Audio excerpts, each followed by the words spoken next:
नमस्ते मित्रों, मैं रागिनी आज आप लोग से एक ऐसे बिंदु पे बात करना चाहती हूँ जो शायद बहुत महत्वपूर्ण है,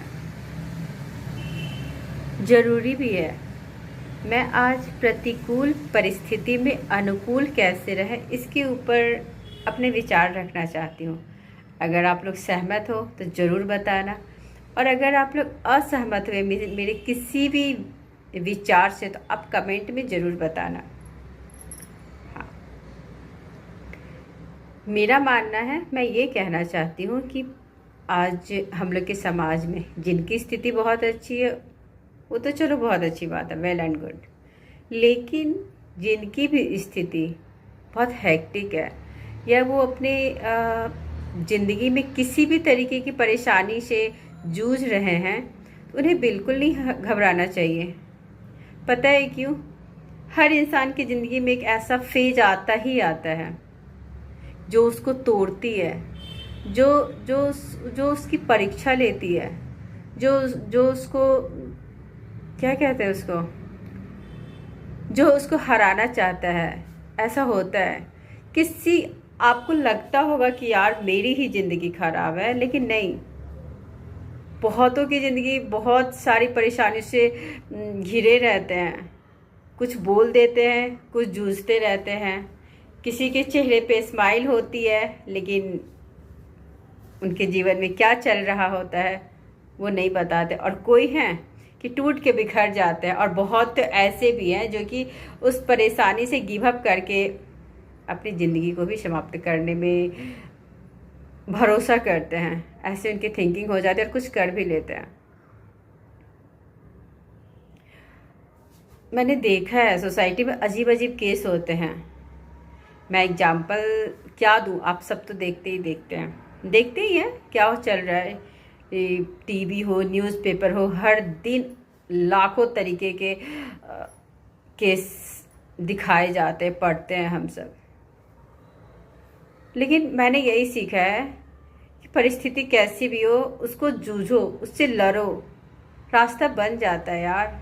थोड़ा सा वक्त लगता है, थोड़ा धैर्य रखना पड़ता है उस चीज़ से निकलने के लिए, क्योंकि तो बिगड़ने में तो चीज़ें फटाक से बिगड़ जाती, 1 मिनट नहीं लगता, लेकिन बनने में वक्त लगता है।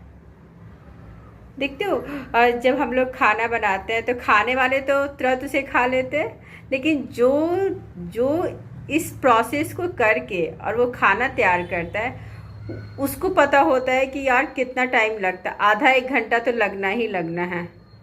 तो वही बात है। तो परेशानी आ जाती है तो लोगों को लगता है यार परेशानी आ गई, अचानक से आ गई, तो उसको समेटने में वक्त तो लगेगा ना। मैं एक ऐसी लड़की की एग्जाम्पल देना चाहती हूँ जो मैंने अपने सोसाइटी में बहुत करीब से देखा है। उस लड़की को बहुत ख़राब स्थिति थी उसकी, बहुत ख़राब है, आपको क्या ही बताऊँ। उस लड़की को, ज़िंदगी को मैंने देखा ना, इसलिए मैं अपने विचार आज आप लोग से साझा करने का मन बनाया है।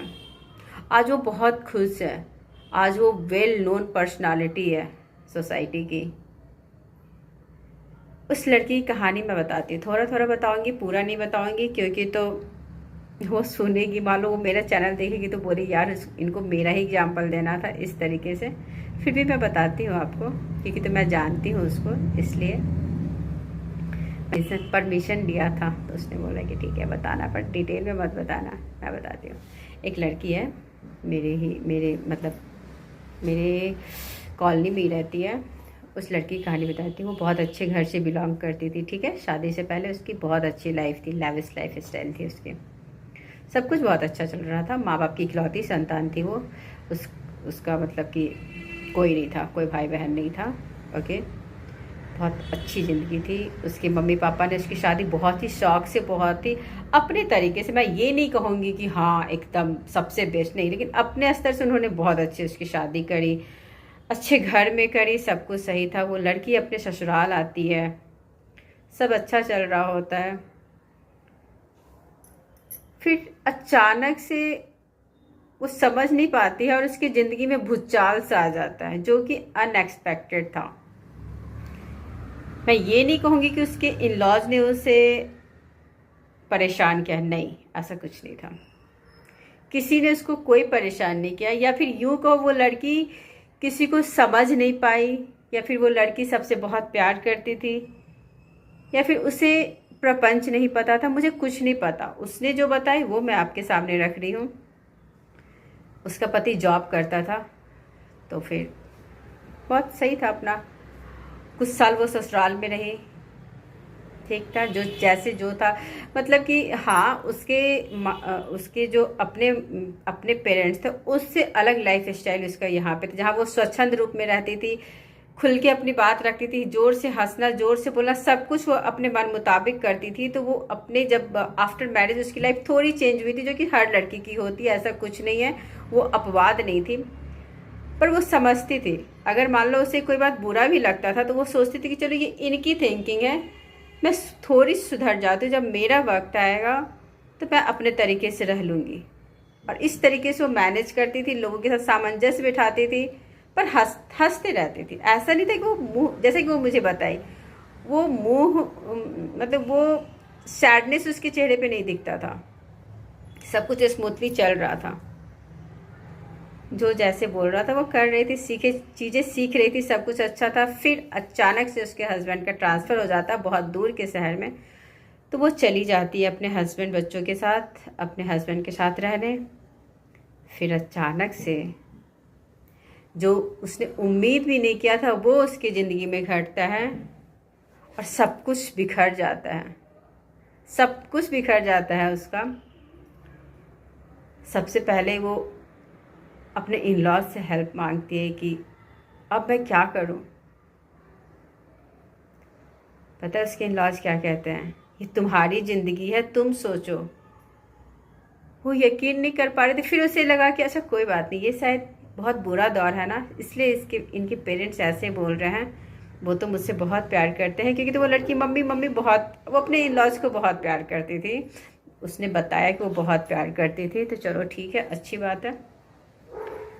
तो शांत पड़ गई, उसे समझ नहीं आया कि यार ऐसे कैसे बोल दें। उसके बाद वो अपने ससुराल के किसी और मेंबर को कॉल करती है, तो उस इंसान ने जो उसको बोला ना, मतलब वो बहुत अजीब सा था, वियर्ड था। पर हाँ, उस घर में एक बहुत अच्छी लड़की थी, उसकी बहन की जैसी थी। पर ठीक था, जब सब कुछ बिगड़ रहा था तो फिर पता नहीं चला उसको।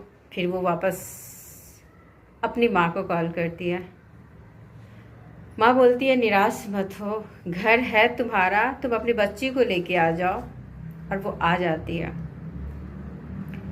माँ कहती है जितना दिन रहना रहो, ये तुम्हारा बचपन इस घर में बीता है, किसी चीज़ का टेंशन मत लेना, जब तुम्हारा मन करे तुम वापस चली जाना। उसको हिम्मत मिलता है और वो अपने बच्चे के साथ रहने लग जाती है। फिर सब कुछ सही है अपना। वो टूट जाती है, वो सबसे कट ऑफ कर लेते अपने फ्रेंड से। इनफैक्ट वो मोबाइल, वो उसने बताया कि उसने सबसे कट ऑफ कर लिया, किसी से कोई ताल्लुकात नहीं रखती थी, अकेली रहती थी अपनी बच्ची के साथ। कभी रोती थी, कभी मतलब कि खुद में गुमसुम सी रहने लगी।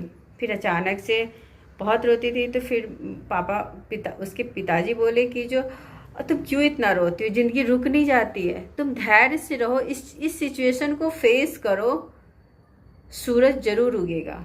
क्योंकि तो दिन के बाद रात आता है, रात के बाद दिन आता है।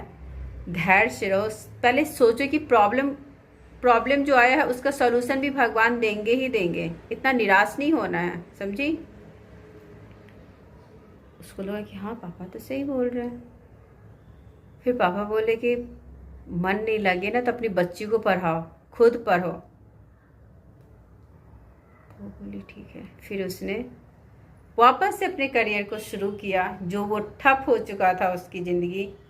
उसने फिर से कलम पकड़ा, फिर कुछ एग्ज़ाम्स दिए, कुछ एग्ज़ाम्स उसने क्रैक किए, लेकिन वो जॉब नहीं कर पाई क्योंकि तो उसकी बच्ची बहुत छोटी थी, हो नहीं पा रहा था। उस लड़की के पिताजी भी जॉब करते थे, तो माँ उनके साथ रहती थी, तो हो नहीं पाया।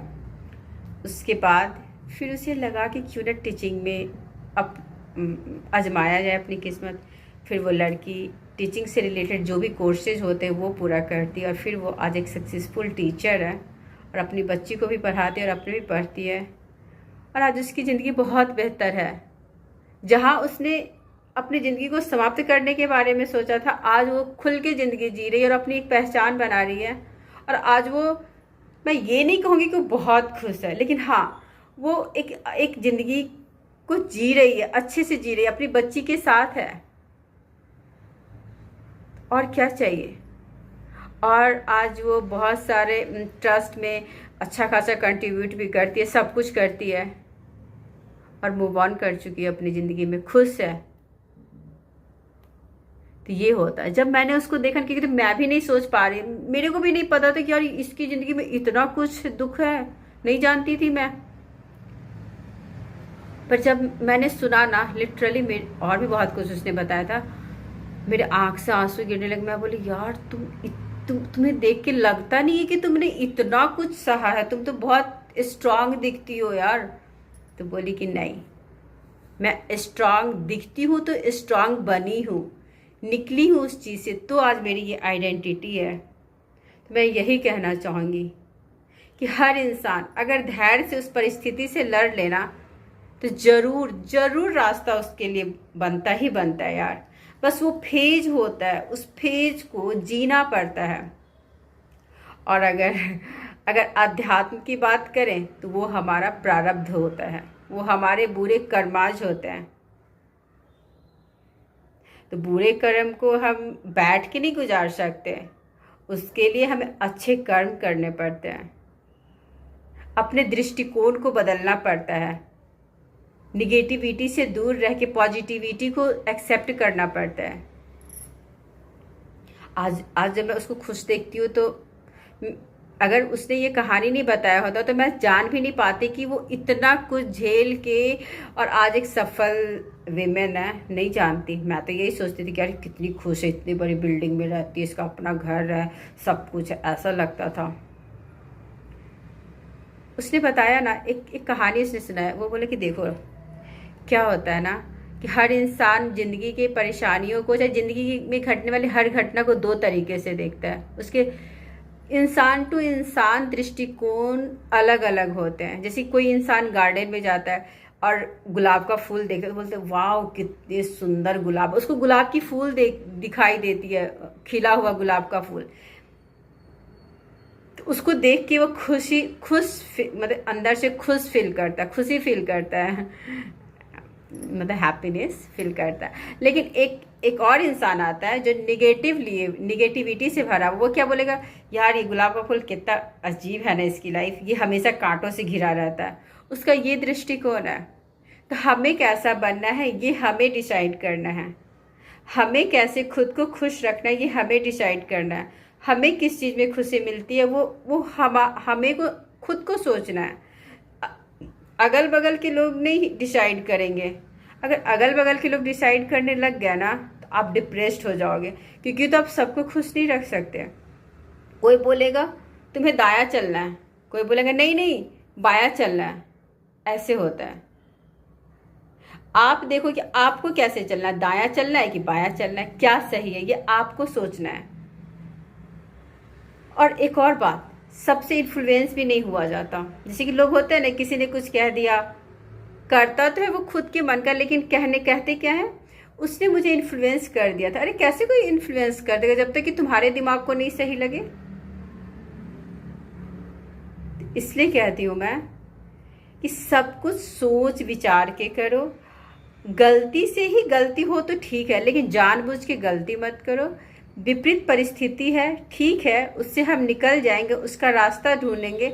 हम गीत नहीं गाएंगे कि यार मेरे साथ ही ऐसा क्यों हो गया, मेरी ही किस्मत खराब है, भगवान ने मुझे ही सबसे गंदी जिंदगी दी है। नहीं, कोसने से कुछ नहीं मिलना है, कोसने से खुद को तकलीफ देना है बस। और जितना हम कोसेंगे ना, उतने नेगेटिविटी को हम अट्रैक्ट करते हैं, हमारे इर्द गिर्द सिर्फ समस्याएं खड़ी रहेंगी। अब खुद आप ध्यान करो अपनी ज़िंदगी में कि अगर आप खुश रहते हो ना तो आपका मन हल्का रहता है, आपसे लोग आकर्षित होते हैं, लोग आपसे बात करना पसंद करते हैं। लेकिन जब आप मुंह को ऐसे बना के लटका के रहोगे ना, तो कोई आपसे बात करना पसंद नहीं करेगा। लोग दूर से ही सोचेंगे यार वो जरूर परेशान है, मुझे नहीं जाना उसके पास। इस तरीके से होता है। तो चेहरा पे हमेशा स्माइल रखो, चाहे कितनी भी दुख है, दुख खुद के अंदर रखो, या फिर जो अपने हैं ना, और अपने कौन होते हैं वो आप ही को पता होगा। जो आपके इमोशंस के साथ ना खेले वो आपके अपने होते हैं, उनसे शेयर करो। बाकी थर्ड किसी से शेयर मत करना। पता है वो आपकी बातें सुनेंगे और पीठ पीछे आपकी मजाक बनाएंगे, सच में। और ये चीज़ तो मैंने भी देखा, मैं अपनी छोटी सी ज़िंदगी में बहुत कुछ देख लिया, इसीलिए मुझे पता है कि ऐसा होता है।